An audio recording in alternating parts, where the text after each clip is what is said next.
Ցավոք սրտի մեր մոտ բժշկական գաղտնիքը դեռ ամբողջ ծավալով չի ընկալվում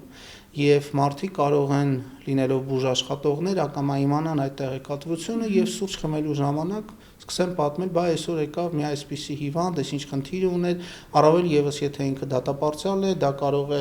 նաեւ ինչ-որ քննարկման առարկա դառնա, որ օրինակ դատապարտյալը sense խնդիր ուներ եւ այլն, որը որ միանշանակ անթույլատրելի է։ Այդ նույն անձնական հանդիպումների կամ շփումների ժամանակ մասնագիտական տեղեկատվություն քննարկել ինքը խստիվ արգելվում է եւ սա մի փոքր հոգեբանական եւ միգուցե նաեւ էթիկայի խնդիր է, որ բոլոր բժիշկները պետք է դա պահեն։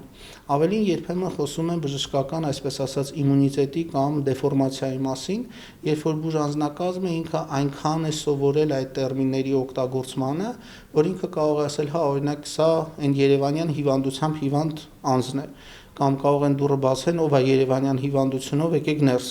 Եվ շուրջ բոլորը գտնվող անձանց համար դա միանշանակ շատ խորտ տեղեկատվություն է, բժիշկը միգուցե դա այդ պահին չի գիտակցում, որ ինքը պիտակավորեց այդ անձին, խտրական վերաբերմունք դրսևորեց, բայց մարդու իրավունքների տեսանկյունից դա լրջագույն խնդիր է, որի հետ կապված մենք դեռ անելիքներ ունենք։